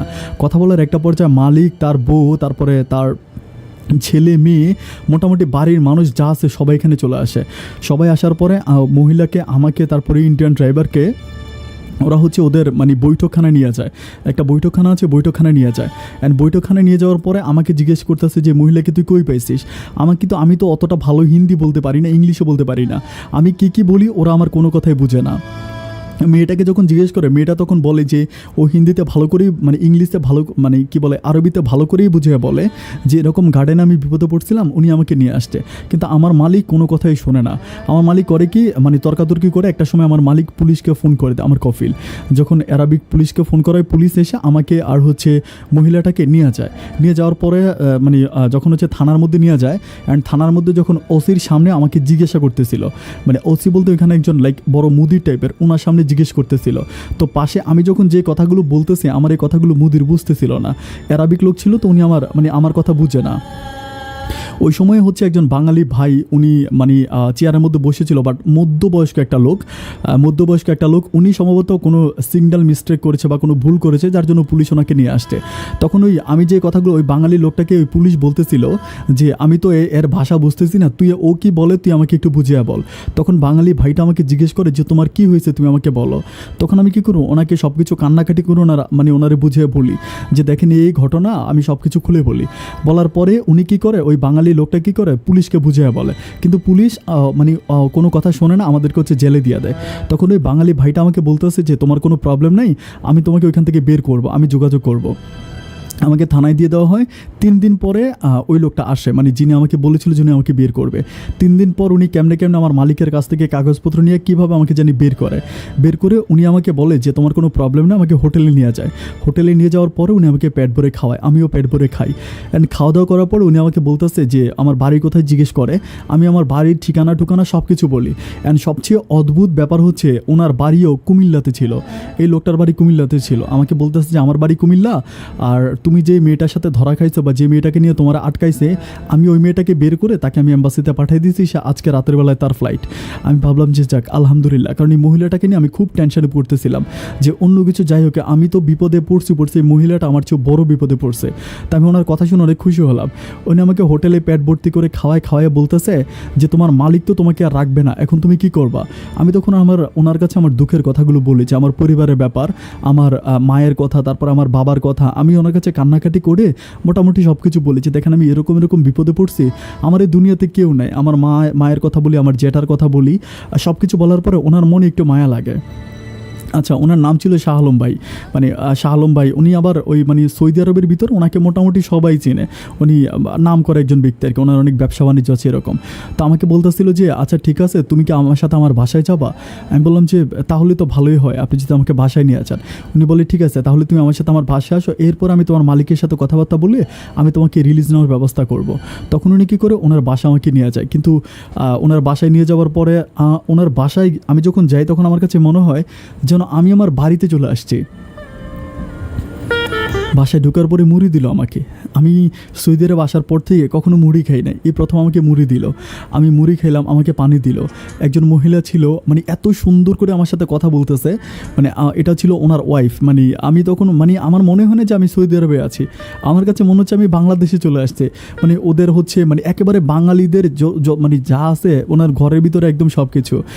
এত ভালো লাগলো আমার। আমি বসে আছি, বসে থাকার একটু পরেই দেখি একটা মেয়ে আসে, এত সুন্দর, আমি কি বলবো, আমার মনে হয় না যে আমি কখনো এত সুন্দর মেয়ে দেখেছি।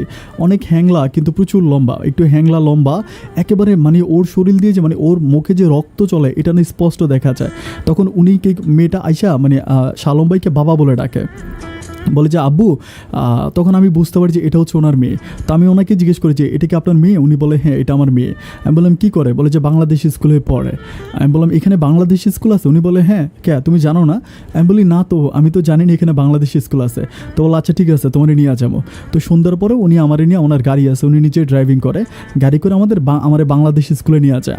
আমরা বাংলাদেশ স্কুল দেখায়, তারপরে আমাকে অনেক কিছু দেখে, এখানে ওদের ওখানে অনেক কিছু আছে, আমাদের বাঙালিদের সংস্কৃতিমূলক অনেক কিছু আছে। আমাকে সব কিছু দেখায়, আমার কাছে অনেক ভালো লাগে। মানে আমি ওনার সাথে যখন চলাফেরা করতেছি আমার কাছে মনে হয় যেন আমি আর সৌদি আরবে নাই, আমি বাংলাদেশে আছি।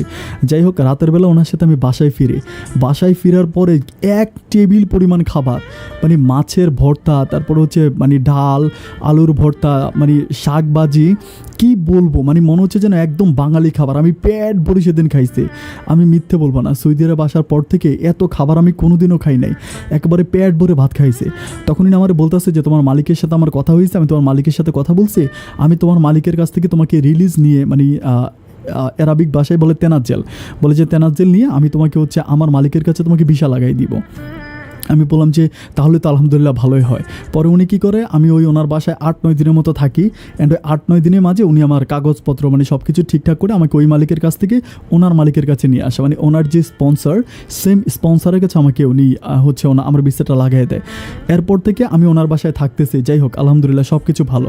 তো উনি আমার বলতেছে ওনার অনেক ব্যবসা বাণিজ্য আছে, হোটেল আছে, তো আমি ওনার হোটেলে মাঝে মাঝে গিয়ে বসি, মানে হোটেলে কাজ টাজ করে দিই, মানে একেবারে ওনার ছোটো ভাইয়ের মতো আমি ওনার সাথে মিশে গেলাম। এরপর উনি আমার বলতেছে যে আমার মেয়েটাকে আমার স্কুলে নিতে হয়, এটার জন্য আমার খুব বেশি প্রবলেম হয়, একটা কাজ কর, আমি তোর জন্য ড্রাইভিং লাইসেন্স বের করব। এটার পরও উনি আমাকে ড্রাইভিং লাইসেন্সের জন্য একটা স্কুলে ভর্তি করায় দেয়, সৌদি আরবের একটা স্কুলে। তো আমি প্রায় 3 থেকে 4 মাসের মাঝে আমি ড্রাইভিং লাইসেন্স পেয়ে যাই। ড্রাইভিং লাইসেন্স পাওয়ার পরে আলহামদুলিল্লাহ আমি তখন ওনার যে গাড়িটা ছিল, আর একটা ছোটো গাড়ি আমার জন্য কিনে, একটা ছোটো গাড়ি, একটা ফোর্ড ছোটো গাড়ি আমার জন্য কিনে এটা আমি চালাই। আমার কাজ হচ্ছে প্রতিদিন ওনার মেয়েকে, মানে একদম সকালে ভোরে 6টা বাজে ঘুম থেকে উঠে ওনার হোটেলের জন্য আমি সবজি মার্কেট যাই, সবজি মার্কেট গিয়ে হোটেলের জন্য সবজি কিনে নিয়ে আসি। সবজি যখন কিনা শেষ হয়ে যায়, সবজি আনার পরে তারপরে হচ্ছে আমি গোসল করে নাস্তা করি, আর নাস্তা শেষ করে ওনার মেয়েকে নিয়ে স্কুলে যাই। ওনার মেয়ের স্কুল যখন শেষ হয়, ওনার মেয়েকে আবার মানে মেয়েকে স্কুলে নামাই দিয়ে আমি চলে আসি। এসে আমি হোটেলে গিয়ে কাজ করি, মানে হোটেলে গিয়ে আমি আবারও কাজ করি। তখন আবার 2টা যখন বাজে, তখন আমি আবারও গাড়ি নিয়ে ওনার মেয়েকে স্কুল থেকে আবারও হচ্ছে বাসায় নিয়ে আসি। এরপর ওনার মেয়েকে বাসায় নামাই দিয়ে আমি গোসল করে খাওয়া দাওয়া করি। তারপর আবার রাত হচ্ছে 1টা 1 পর্যন্ত ওনার হোটেলে কাজ করি। এভাবে আমার দিনগুলো কাটতেছিল। দিনগুলো যেতে যেতে কখন যে 2 বছর মতো কেটে যায় আমি ঠিক বলে বুঝাতে পারবো না। এখানে একটা প্রশ্ন আছে যে উনি আমাকে বেতন দেয় কিনা। মানে বেতন দেয় বলতে আমি ওনাকে মাঝে মাঝে বলি যে আমার মানে আগে আমি যেরকম মানে সৌদি আর বাসায় থাকতে যেরকমভাবে টাকা পাইতাম ওই রকম টাকা দেয় না। উনি আমাকে বাংলা টাকা 10,000 15,000 ওরকম করে দেয়। আর উনি আমাকে বলে যে তুই আমার ভাইয়ের মতো, আমাকে বলে যে তুই আমার ভাইয়ের মতো, আমি তোরে কাজটা শিখে আমি তোর একটা ব্যবসা ধরাই দিব, আমি তোর অনেক ভালো একটা ব্যবসা ধরাই দিব, এরকম করে উনি আমাকে বুঝায়। আর আমিও ওনার পরিবারের সাথে এমনভাবে মিশে গেলাম, আমারও অত বেশি টাকা পয়সার দরকার নাই, কারণ আমার মা তখন আমার মামাদের সাথে থাকতেছে, আমার টাকা দরকার হয় না, কারণ আমি তো ওনার বাসায় থাকতেছি, ওনার বাসায় খাচ্ছি, হাত খরচের জন্য কিছু টাকা দেয়, বাড়িতে আমি কিছু টাকা পাঠাই, এভাবে চলতেছে। তো চলতে চলতে কিছুদিন যাওয়ার পর আমি অসুস্থ হয়ে যাই, আমি প্রচুর পরিমাণ অসুস্থ হয়ে যাই। মানে হঠাৎ করে আমার জ্বর হয়, এত জ্বর হয় যে আমি মানে খাট থেকে উঠতে পারি না, আমি কোনো কাজে যেতে পারি না। তো ওনার বাসায় থেকে ওনার ওয়াইফ আমাকে টেক কেয়ার করে, তো ওনার ওয়াইফ আমাকে সেবা যত্ন করতেছে। বাট আমি একটা ব্যাপার বলে রাখি, উনি কিন্তু মানে শালম কিন্তু আমার সাথে কোনো রকম মানে আমি কিন্তু তখন ওনাকে আঙ্কেল বলে ডাকি, মানে শালম আঙ্কেল বলে ডাকি। বিকজ আমি যখন হোটেলে যাই তখন সবাই ওনাকে শালম আঙ্কেল ডাকে, তো শালম আঙ্কেল ডাকে, আমিও তখন অনেক ওই হোটেলের মানুষগুলোর মতো শালম আঙ্কেল ডাকে। তো শালম আঙ্কেল আমি যখন অসুস্থ হই উনি কিন্তু আমাকে খারাপভাবে দেখে নাই, উনি আমাকে মোটামুটি অনেক সম্মান অনেক আদর করছে। এটা কিন্তু সত্য কথা, হয় না যে কাজের লোক অসুস্থ হলে মালিক বকাবাদ্য করে, এরকম কিছু না। আমি অসুস্থ হওয়ার পরে উনি আমার প্রতি অনেক বেশি যত্নবান ছিল। এভাবে যেতে যেতে প্রায় 1 সপ্তাহের মতো কেটে যায়। বাট আমার অসুস্থতা কাটে না, আমার জ্বরে আমি পুরো শরীর লড়াইতে পারি না, আমার খুবই খারাপ অবস্থা হয়ে যায়। এরপরে ওনার যে একটা মেয়ে ছিল যার নাম ছিল এশা ছিল ওর ডাক নাম, ওর ফুল নাম আমি আজও জানি না, ওর ডাক নাম ছিল এশা, বাসার সবাইকে এশা বলে ডাকতো। এশা আমার প্রচুর পরিমাণ টেক কেয়ার করে, আমি বললে হয়তো আপনারা বিশ্বাস করবেন না। এশা আমার মাথায় পানি ঢেলে দেয়, আমার কাপড় চোপড় ধুয়ে দেয়, আমার হাত টিপে দেয়, মানে এরপরে আমার পা টিপে দেয়, মানে প্রচুর পরিমাণ আমাকে টেক কেয়ার করে নিজের ঘরের মানুষের মতো। এইভাবে করতে করতে মেয়েটার সাথে আমার একটা ভালো বর্নিং হয়ে যায়। মানে আমি কেমন জানি মানে তার প্রতি অনেক বেশি দুর্বল হয়ে যায়। আমি বাইরে যখন যাই আমি তার জন্য, সে আবার হচ্ছে কোন আইসক্রিম খেতে, ভ্যানিলা কোন আইসক্রিম খেতে পছন্দ করে, আমি তার জন্য ভ্যানিলা কোন আইসক্রিম নিয়ে আসি, তারপরে তার জন্য আমি এটা সেটা বাইরে থেকে কিনে নিয়ে আসি। আমি জানি তার পছন্দের ছোট ছোট জিনিসগুলো আমি সবসময় বাইরে থেকে কিনে আনি। এভাবে তার সাথে আমার একটা মধুর সম্পর্ক হয়ে যায়। সে আমাকে অনেক বেশি বুঝে, আমিও তাকে অনেক বেশি বুঝি। তারপর তাদের স্কুলে আবার হচ্ছে ওইখানে পহেলা বৈশাখ হয়েছিল, তো পহেলা বৈশাখের সময় আমি তার সাথে স্কুলে যাই বাঙালি ড্রেস পরে, ও আমাকে পুরোটা স্কুল ঘুরে ঘুরে দেখায়, মানে আমাদের মাঝে একটা মধুর মধুর সম্পর্ক জন্মে যায়। আমি বুঝতে পারি যে আমি তাকে পছন্দ করি অ্যান্ড সেও আমাকে অনেক বেশি পছন্দ করে। মেয়েটা কিন্তু অনেক বড় ছিল না, তখন সে হচ্ছে ক্লাস 9-এ পড়তো তখন সে। তো তার সাথে আমার এত বর্নিং হয়ে যায়, এত মধুর সম্পর্ক হয়ে যায়, অ্যান্ড সেটা আস্তে আস্তে ওর পরিবারের মানুষগুলোও বুঝতেছে। বাট পরিবারের মানুষগুলো এটা জানে না যে ওর সাথে আমার লাইক মধুর কোনো সম্পর্ক। পরিবারের মানুষগুলো জানে যে হয়তো মানে ও আমাকে চিনে, আমি ওকে চিনি, আমরা যেহেতু একই বাসায় থাকতেছে আমাদের সম্পর্কটা মানে অন্যরকম। বাট ও যে আমি যে ওকে পছন্দ করি, ও যে আমাকে পছন্দ করে, এটা কিন্তু ওর বাবা মা জানে না। এভাবে যেতে যেতে বেশ কিছুদিন কেটে যায়। কেটে যাওয়ার পরে আমি একটা দিন নিজ থেকে তাকে বলি, আমি বলি আচ্ছা এশা, আমি না একটা ব্যাপার বুঝতেছি না। আমাকে বলে কি? আমি বললাম যে আমার না বারবার তোমার, আচ্ছা ও কিন্তু তখন আমাকে তুমি করে সম্বোধন করে, আমিও তুমি করে বলি। আমি বলি আমার কেন জানি তোমাকে না দেখলে আমার ভালো লাগে না, আমার মনটা কেমন আনচান করতে থাকে, মানে সারাক্ষণ আমার তোমার কথা মনে পড়ে। ও আমাকে বলে যে আমারও তো এমনটা হয়। আমি বলি এমনটার অর্থ তো হচ্ছে মানে এমন হওয়ার কারণ তো হচ্ছে ভালোবাসা। তুমি কি জানো যে যে যাকে ভালোবাসে সেই হচ্ছে তার জন্য তার মনটা আনচান করে? তখন সে আমাকে বলে সত্যি কথা? আমি বললাম একদম সত্যি কথা। আমার দিকে তাকে খিলখিলে হাসি ওইটা বলতেছে যে তাহলে মনে হয় আমি তোমাকে ভালোবাসি। আমি বলি আমিও কিন্তু তোমাকে অনেক বেশি ভালোবাসি। ও আমাকে বলে আমার বাবা তো তোমাকে মেনেই নিয়েছে ছেলে হিসাবে, তাহলে প্রবলেম কি? আমি বললাম যে মেনে নিয়েছে ঠিক আছে, কিন্তু আমি তো অনেক গরিব। আমার পরিবারে আমার মা আছে, আমার কোনো ভাই বোন নাই, কিন্তু আমার মা আমাদের নানু বাড়িতে থাকে। ছোটোবেলায় আমার বাবা মারা গেছে। আমাদের সংসারটা অনেক দুঃখের একটা সংসার। আমি না বুঝি না যে তোমার বাবা মানে আমাকে কীভাবে নিবে, বা আমি বুঝতে পারতেছি না। ও আমাকে বলে যে তুমি আমার বাবাকে চিনো না, আমার আব্বা যথেষ্ট ভালো মনের মানুষ, আমার আব্বার মতো মানুষ অত্র এলাকাতে তুমি আর পাবা না। আমার আব্বা অত্যন্ত ভালো মানুষ, আমি যদি আমার আব্বাকে বলি আমার আব্বা কখনো আমার কথা ফেলবে না।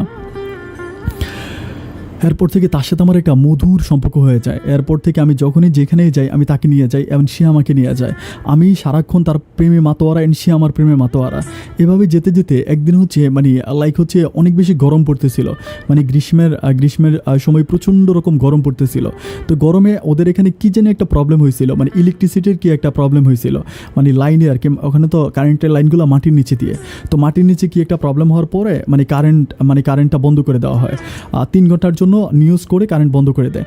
এখন এত পরিমাণ গরম পড়তেছিল যে এখানে 3 ঘন্টা থাকার কোনো স্কোপ নাই, মানে 3 ঘন্টা এখানে কেউ থাকতে পারবে না। তখন মানে ওরা বলতেছে যে ঠিক আছে, ওর বাবা মা বলতেছে যে আমরা হচ্ছে মানে আরেকটা বাঙালি পরিবারের বাসায় যাচ্ছি। তখন ওর কোচিং থাকে, ওরে বলে যে তুই কোচিংয়ে চলে যা। তা আমি কী করি, গাড়ি দিয়ে ওকে কোচিংয়ে নিয়ে যাই। কিন্তু কোচিংয়ে নিয়ে যাওয়ার সময় ও আমাকে বলতেছে যে কোচিংয়ে যাবে না। আমি বললাম যে কেন? ও বলে আমি বাসায় যাব। আমি বললাম ওমা তুমি কোচিংয়ে না গিয়ে বাসায় কেন যাবা? আমাকে বলে যে তুমি আমাকে বাসায় নিয়ে যাও। আমি বললাম আরে বাসায় তো প্রচণ্ড গরম, মানে বাসায় গিয়ে আমরা কী করব? ও বলে গরম হইলে গরম, আমি বাসায় যাব। আমি খুব অবাক হয়ে তার ওই কোচিং থেকে আবার বাসায় নিয়ে আসলাম। বাসায় আনার পরে ও আমাকে বলতেছে যে আজকে আমি তোমার সাথে রোমান্স করব। আমি বললাম আমি গরমে সিদ্ধ হয়ে যাচ্ছি, এখানে আবার কিসের রোমান্স? ও আমাকে বলে তোমার গায়ের ঘামগুলা আমি নিব। মানে আমি খুবই অবাক হয়ে যাই। ও জানালা খুলে দেয়, গরম ছিল, এই গরমের মাঝে ও আমার সাথে প্রচুর পরিমাণ ধস্তাধস্তি করে। ইচ্ছায় হোক অনিচ্ছায় হোক ওর সাথে সেদিন আমার এই গরমের মাঝে শারীরিক সম্পর্ক হয়ে যায়।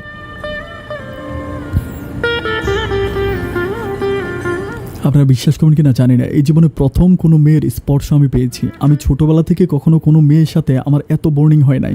আমার একটা পছন্দ ছিল যার নাম ছিল লিসা। আমি লিসাকে অনেক পছন্দ করতাম, জমিদার বাড়ির মেয়ে। কিন্তু পছন্দ করতাম বলতে ওরকম পছন্দ না যে লিসাকে আমি বিয়ে করব বা ওরকম কোনো কিছু না। বাট আমি এশাকে পাওয়ার পর আমার কাছে মনে হলো যেন আমি নতুন একটা পৃথিবী পেয়ে গেলাম। ওর সাথে যখন আমার শারীরিক সম্পর্কটা হয়, এরপর থেকে তার প্রতি আমার টান ভালোবাসাটা অন্যভাবে বেড়ে গেল। আগে আমি তাকে যতটা ভালোবাসতাম, এখন তাকে আমি আরও বেশি ভালোবাসি। এভাবে যেতে যেতে এই ব্যাপারগুলো কেমন করে জানি শালম আঙ্কেলের কানে চলে যায়, মানে ওর বাবা ব্যাপারগুলো জেনে যায়। ওর বাবা যখন ব্যাপারগুলো জানে, ওর বাবা একদিন আমাকে ডাকে দোকানেই ডাকে, ওদের হোটেলে ডাইকে আমাকে বলতেছে যে আচ্ছা নাসির, আমি তোমার একটা কথা বলি, আমি তোমার আমার বাসায় থাকতে দিছি, আমার বাসায় তুমি আছো, সব কিছুই ঠিক আছে, কিন্তু আমি একটা ব্যাপার খুব খেয়াল করে দেখতেছি, বা আমার ওয়াইফও আমাকে বললো যে তোমার নাকি এশার সাথে অনেক বেশি ক্লোজ, তুমি কারণটা কি, মানে তুমি এশাকে ব্যক্তিগতভাবে কীভাবে দেখো? আমাকে এভাবে বললো। আমি তখন তো ভয় পেয়ে গেলাম। আমি চিন্তা করতেছি আল্লাহই জানে আজকে না জেনে উনি আমাকে কী করে। আমি বলতেছিলাম যে না আঙ্কেল, মানে এশার সাথে আমার মানে সম্পর্কটা মানে আমি জাস্ট আমতমতো করতেছি। তখন আমাকে বলতেছে সত্যি করে বলো তো তুমি কি এশাকে পছন্দ করো? তখন আমি কী বলবো ঠিক বুঝতে পারতেছি না। আমি নিচের দিকে তাকিয়ে আছি, একরকম আমি কান্না করে দিব, আমার চোখে দিয়ে পানি বের হয়ে যাবে, এরকম অবস্থা। পরে উনি বলতেছে যে তুমি ভয় পাইও না, তুমি আমার কাছে বলো যে তুমি এশাকে পছন্দ করো কিনা। তখন আমি বলি যে হ্যাঁ আমি এশাকে পছন্দ করি। তো বলে এশা কি তোমার পছন্দ করে? আমি বললাম যে হ্যাঁ এসা আমাকে পছন্দ করে। তখন উনি বলে যে ঠিক আছে। এটা বলার পর উনি আমাকে নিয়ে বাসায় যায়। বাসায় যেয়ে এশাকে আর আমাকে একটা রুমের মধ্যে নিয়ে যায়, শুধু এশা, আমি আর হচ্ছে উনি। একটা রুমের ভিতরে যাওয়ার পর উনি আমার সামনে এশাকে প্রশ্ন করে যে এশা তুমি কি নাসিরকে পছন্দ করো? এশা বলে যে হ্যাঁ আব্বু আমি ওরা পছন্দ করি। তো আমাকে বলতেছে তুই পছন্দ করিস তো আমাকে বলছিস, আমি যদি এশার সাথে তোর বিয়ে দিই তুই কি রাজি আছিস? আমি মনে হচ্ছে যেন দুনিয়াতে বসে আসমানের চাঁটা পেয়ে গেলাম। আমার জীবনে আমার মনে হয় এই একটা মাত্র শব্দ যেটা আমার সারা জীবন মনে থাকবে, যে আমি যদি এশাকে তোর কাছে বিয়ে দিই তুই কি রাজি হবি? এটা শোনার পর আমার আনন্দে আমি যেন আত্মহারা হয়ে যাই, আমি চিৎকার করে কাঁদতে থাকি। আমি বলি যে হ্যাঁ আপনি যদি বলেন আমি এশাকে বিয়ে করবো, মানে এটা বলে আমি একদম কান্না করে দিই, কান্না করে এশার হাতটা ধরি। তখনই আমাকে বলে যে দেখ তোরা দুজনকে পছন্দ করিস, ভালোবাসিস, কিন্তু বিয়ের আগে কেউ কখনো কারো শরীরে হাত দিবে না, এটা মাথায় হাত দিয়ে কসম কার। তখন আমি আমার মাথায় হাত দিয়ে কসম কারি, এশার মাথায় হাত দিয়ে কসম কারে। তখন ওর বাবা বলতেছে যে আমরা বিদেশে থাকি, আমরা সবাই ফ্রি মাইন্ড, হ্যাঁ আমি আমার মেয়ের সম্বন্ধে বুঝবো, আমার মেয়ে আমার সম্বন্ধে বুঝবে। আর নাসির আমি তোকে আমার ছেলের মতো জানি, এই সৌদি আরবে এত লাখ লাখ মানুষ থাকতে আমি তোকে আমার ঘরে জায়গা দিয়েছি, আমি তোকে আমার নিজের সন্তানের মতো দেখি। যাই হোক তোর যেহেতু বাবা নাই, আজকে থেকে আমি তোর বাবা, কিন্তু আমাদের এই ব্যাপারটা যাতে আমাদের এই তিনজনের ছাড়া কখনো কারো কানে না যায়, এবং আমার ওয়াইফও যাতে ব্যাপারটা জানতে না পারে, কিন্তু বিয়ে করার আগ পর্যন্ত কেউ কারোর সাথে কোনো রকম ওইভাবে মিশবা না, এইভাবে ওর বাবা আমাকে বলে দেয়। আমি বলি আলহামদুলিল্লাহ। এরই মাঝে প্রায় ওনাদের বাসায়, এদের বাসায় আমি প্রায় 3 বছরের মতো, এটা কিন্তু 3 বছর হয়ে গেছে, এই 3 বছর আমি কিন্তু দেশেও যাচ্ছি না। যাই হোক এভাবে যেতে যেতে আমি তখন আর আমার ভবিষ্যৎ নিয়ে কোনো কিছু চিন্তা করি না, কারণ আমি দেখতেছি যে ব্যবসা বাণিজ্য যা কিছু আছে সব কিছুই তো আমার। উনি আমাকে ওর ব্যবসা বাণিজ্য দিয়ে দিবে, উনি আমাকে সব কিছু আস্তে আস্তে বুঝিয়ে দেয়, ব্যবসা বাণিজ্য বুঝিয়ে দেয়, ঘর বাড়ি মোটামুটি, মানে আমি ওনার একদম মানে মেয়ের জামাইয়ের মতো ওনার কাছে আসি। তো এভাবে যেতে যেতে প্রায় 6-7 বছরের মতো হয়ে যায়। অ্যান্ড 7 বছর পরে আমার মা প্রচুর পরিমাণে কান্নাকাটি করতে থাকে যে তুই একটু বাড়িতে, আমি তোকে বিয়ে করাবো। আমি আমার মায়ের কাছেও বলি যে এখানে আমার মালিকের মেয়েকে আমি বিয়ে করব, মালিকের মেয়ের সাথে আমার কথাবার্তা হয়েছে, অ্যান্ড আমার এসেও মাঝে মাঝে আমার মায়ের সাথে কথা বলে। তো এভাবে যেতে যেতে আমার মা প্রচণ্ড রকম কান্না করে, বলে যে আমি দুনিয়াতে আর কয়দিন বেঁচে থাকবো, বাবা তুই যদি আসতি তাহলে আমি খুব খুশি হইতাম, তোর একটু দেখতাম। আমি বলি মা তুমি এরকম করে কেন বলতেছো, আল্লাহ তোমারে অনেক দিন বাঁচিয়ে রাখবো, তুমি মন খারাপ করবে না, আমি অবশ্যই বাংলাদেশে যাব। এরকম করার পরে আমার মা আমারে বলে তুই কবে আসবি, তোর জন্য আমার খুব খারাপ লাগে। তো যাই হোক এভাবে যায়, যেতে যেতে আরও 1 বছরের মতো কেটে যায়, আরও 1 বছরের মতো কেটে যাওয়ার পরে একদিন হচ্ছে আমার মামা আমাকে অনেকগুলো কল দেয়, আমি মামার কল রিসিভ মানে আমি তখন ড্রাইভিং করতেছিলাম, যার জন্য কলগুলো ধরতে পারতেছিলাম না। এক পাশে গাড়ি দাঁড়ো করে, তখন আমার গাড়ির মধ্যে এশা ছিল আর আমি ছিলাম। তখন আমার মামা আমাকে বলতেছিল যে বাবা তুই মনটারে শক্ত কর, আমি তোর একটা কথা বলি, কিছুক্ষণ আগে তোর মা মারা গেছে।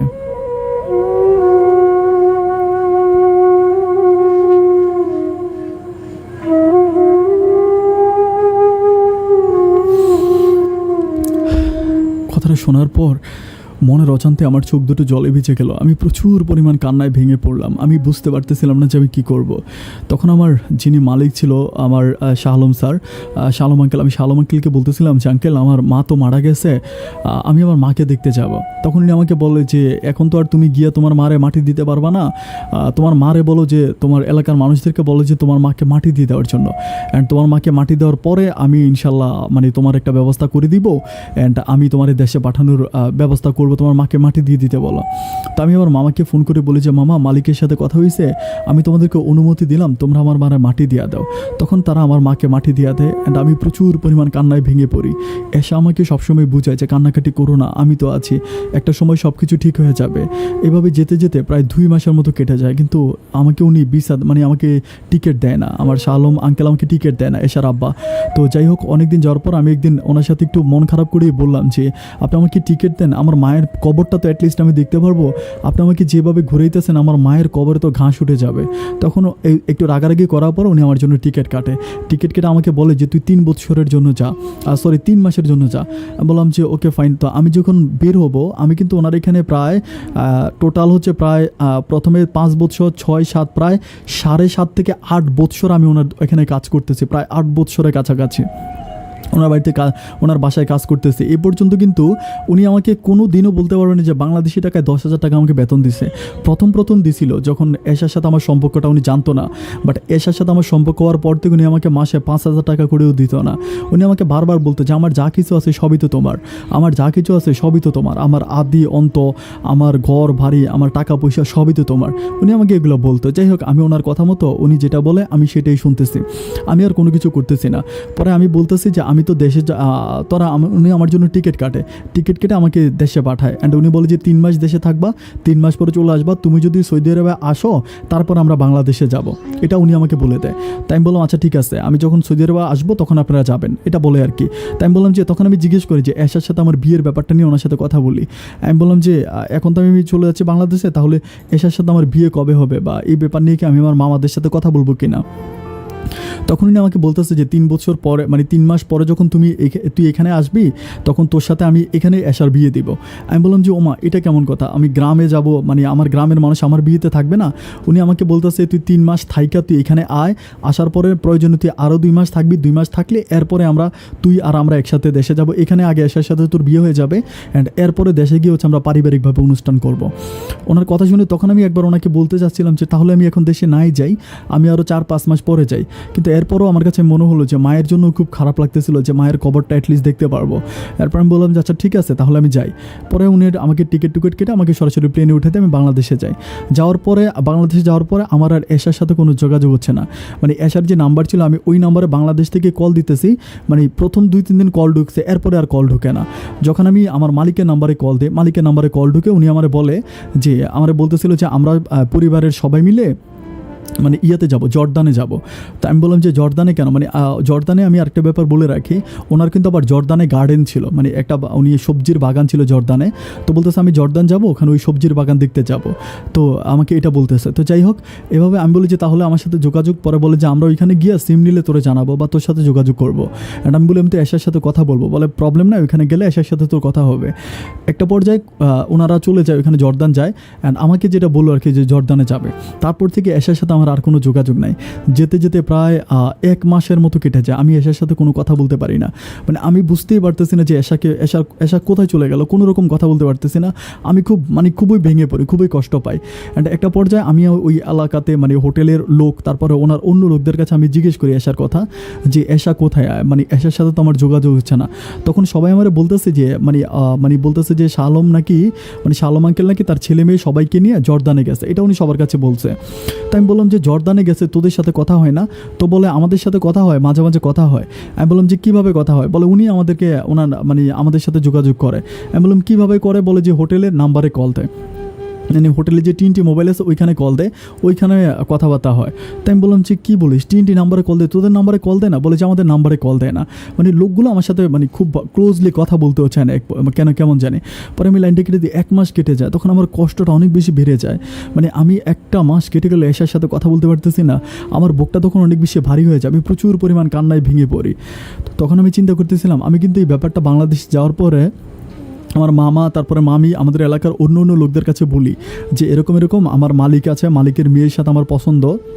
অ্যান্ড আমার ফোনের ভিতরে এশার ভিডিও, এশার ছবি আমি আমাদের এলাকার সব লোকদেরকে দেখাই। অ্যান্ড সবাই মোটামুটি বলে যে মেয়েটা অনেক সুন্দর, সবাই আমাকে বলে যে কোটিপতির মেয়ে, তোর জীবনটা অনেক সুখের হবে, তুই অনেক ভালো থাকবি, এরকম করে আমাকে বোঝায়। কিন্তু যেতে প্রায় 1.5 মাসের মতো কেটে যায়, আমি এশার সাথে কোনো যোগাযোগ করতে পারি না, শালম আঙ্কেলের সাথে যোগাযোগ করতে পারতেছি না। মানে ওনার নাম্বারও বন্ধ, ওয়াইফের নাম্বারও বন্ধ, এশার নাম্বারও বন্ধ। এরপরে ওনাদের একটা আবার ছোটো ছেলে আছে, এটা আমি বলতে ভুলে গেছিলাম, একটা ছোটো ছেলে আছে, ওরাও আমি মাঝে মাঝে স্কুলে নিয়ে যেতাম, স্কুল থেকে নিয়ে আসতাম। ওই কিন্তু বেশিরভাগ সময় স্কুল বাসে করে যাইতো, যার জন্য আমি ওকে খুব বেশি নেওয়া লাগতো না। তো এখন আমি কিছুই বুঝতে পারতেছিলাম না যে ওরা কোথায় চলে গেল। পরে 2 মাস কেটে যাওয়ার পরে আমার এত কষ্ট হয়, মানে আমি বলে বুঝাইতে পারবো না, আমার কষ্টে আমার বুকটা ফেটে যাচ্ছিলো আমার এশার জন্য। আমি চিৎকার করে বাংলাদেশ বুকে কাঁদতে থাকি। পরে আমি কী করি, নিজের টাকা দিয়ে টিকিট কাটি, নিজের টাকা দিয়ে টিকিট কেটে আমি কি করি, তখন বাংলাদেশ থেকে সৌদি আরবে আসি। এটা প্রায় 2 মাস পরে, যেহেতু আমার 3 মাসের ছুটি ছিল, উনি কিন্তু আমাকে সিঙ্গেল টিকিট কেটে দিয়েছে। আমাকে বলে যে তুই আবার টিকিট কেটে আসবে বাংলাদেশ থেকে, আমি তোর জন্য টাকা পাঠাবো। তো উনি তো আমাকে ফোনে দেয় না, আমাকে টাকা দিবে কি, যার জন্য আমি নিজের টাকা দিয়েই টিকিট কেটে আমি বাংলাদেশ থেকে চলে আসি। আর বাংলাদেশ থেকে যখন আমি আবার সৌদি আরবে আসি, তখন আমি বাসায় এসে দেখতেছি সেমভাবে বাসায় কেউ নাই, বাসায় তালা মারা, উনিও নাই। তারপরে আমি কি করি, হোটেলে গিয়ে থাকি, হোটেলে হোটেলের ছেলেদের সাথে আমি রাতে থাকতেছি আর আমি চিন্তা করতেছি এশা কোথায় গেল। আর আমি হোটেলে যাওয়ার পরে একটা ব্যাপার একটু বলি, হোটেলে যাওয়ার পরে কেমন জানি সবাই আমার সাথে একটু টিটকারি করে, মানে একটু টিটকারি বলতে কি যে সবাই আমার বলে তুই তো বড় লোকের জামাই, তোর কপালে তো অনেক সুখ, তুই বড় লোকের জামাই, ওরকম করে আমার সাথে টিটকারি মেরে মানে অন্য লোকগুলো কথা বলে হোটেলে যারা আছে। তো টিটকারি মেরে একরকম কথা বলে আমি এটা বুঝতেছি। আমি বলি যে যাই হোক, ওরা যা বলার তা বলুক, মানে আমার কাছে আমি চিন্তা করলাম যে মনে হয় শালম আঙ্কেল ওদেরকে কিছু বলছে, এটা মনে করছিলাম। এইভাবে যেতে যেতে আরও 1 মাস কেটে যায়, মানে আরও 7-8 দিনের মতো কেটে যায়, বাট আমি কোনো কিছুই বুঝতে পারতেছি না।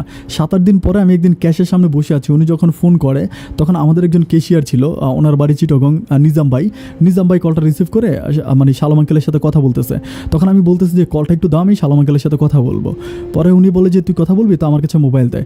মোবাইল দেওয়ার পর আমি সালাম দিই যে আঙ্কেল আমি তো বাংলাদেশ থেকে চলে আসছি, আপনার সাথে আমার কোনো যোগাযোগ হচ্ছে না, আপনি কোথায় আছেন। তখন উনি প্রচণ্ড পরিমাণ আমার উপরে খেপে যায়, আমার কুত্তার বাচ্চা শুয়োরের বাচ্চা বলে অকথ্য ভাষায় গালাগালি করে, মানে যেন উনি মদ খাইছে, একটা মদ খেলে মানুষ যেরকম গালাগালি করে এরকম গালাগালি করতেছে। আমি বলতেছি আপনি এরকম গালাগালি কেন করতেছেন, মানে আমি তো কিছুই বুঝতে পারতেছি না। উনি আমার বলতেছে যে তোরে আসতে বলছে কে এখন। আমি বললাম যে আপনি মানে আপনাদের সাথে যোগাযোগ করতে পারতেছি না। পরে বলে তুই বেশি বুঝোস, তুই বেশি পাকনামি করস, তুই কেন আসছিস, তোরে আমি বলছি যে তুই 3 মাস থাইকা বাংলাদেশে আসবি, তুই 3 মাস থাকলি না কেন। পরে আমি বলতেছিলাম যে কারণ উনি তো আমাদের রিলেশনের ব্যাপারটা জানে। আমি ওনাকে বললাম যে আমি এশার সাথে কথা বলতে পারতেছি না, আমার এশার জন্য খুব কষ্ট হয়। তখন আমি খুবই কষ্ট পাই, উনি আমার খুবই খারাপ ভাষায় বলে যে তোর ওই দিক দিয়া এশারে আমি ভুইরা দিব, এরকম করে খুবই মানে অকথ্য ভাষায় একটা গালি দিয়ে কথা বলে। আমি তখন প্রচণ্ড পরিমাণ ভেঙে পড়ে, আমি বুঝতে পারতেছিলাম না যে আল্লাহ চান আমার হবেটা কি। তো আমি তখন আর কাজ করি না এভাবে হোটেলে থাকতেছি, বাট হোটেলে শুধু খাওয়া দাওয়া করে আমাকে কোনো বেতন দেওয়া হয় না।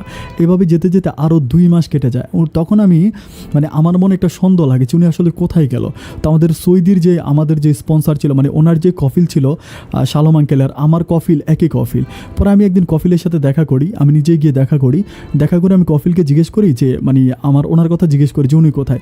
তখন কফিল আমাকে বলে যে ও তো মানে আমার বলতেছে ও তো বাংলাদেশে গেছে। আমি বললাম যে আমি শুনলাম যে উনি নাকি জর্দানে গেছে। পরে বলতেছে যে না তো জর্দানে না, আমি তো জানলাম যে সে বাংলাদেশে গেছে। আমি তখন মানে বুঝতে পারতেছিলাম না কিরে বাংলাদেশে গেল আর আমারে বলতেছে যে জর্দানে। হোটেলে যত ছেলেদেরকে জিজ্ঞেস করি, মানে যারা আছে যাদেরকে জিজ্ঞেস করি সবাই একটা কথাই বলে যে না উনি মানে বাংলাদেশেই গেছে, বাংলাদেশে আছে। যাই হোক, এভাবে যেতে যেতে আরও প্রায় 8-10 দিনের মতো কেটে যায়। আমি বুঝতে পারতেছিলাম না যে আমি কোথায় যাব বা কী করব, কোন পথে আমার যাওয়াটা বেটার হবে। 8-10 দিন পরে আলহামদুলিল্লাহ একটা পর্যায়ে উনি কী করে, উনি আর ওনার ওয়াইফ বাসায় আসার পরে ব্যাপারটা আমার কাছে মানে হোটেলে যে লোকটা বাসায় মাঝে মাঝে যায় সে আমাকে বলে যে নাসির ভাই বস তো আসছে। আমি বলি কী বলো, বস বাসায় আসছে? বলে বাসায় আসছে।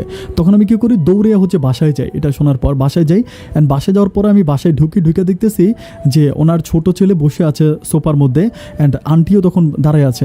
আমি আন্টিকে যে পা ধরে সালাম করি, তো আমার মাথা হাত বুলিয়ে দেয়, বলে যে বাবা তোমার মায়ের কবর দেখছো? আমি বললাম দেখছি। বলে তোমার মনটা খারাপ অনেক না? আমি বলছি না খারাপ না। পরে আমি জিজ্ঞেস করতেছি আন্টি আপনারা কোথায় গিয়েছিলেন? তখন আমাকে বলে কেন আমরা বাংলাদেশে গেছিলাম। আমি বলি আপনারা বাংলাদেশে গিয়েছেন? উনি বলে হ্যাঁ আমরা তো বাংলাদেশে গেছি। আমি বললাম যে আমি শুনলাম আপনারা জর্দানে গেছেন। তো বলে না, উনি বলছে না আমরা তো জর্দানে যাই না, আমরা তো বাংলাদেশে গেছি।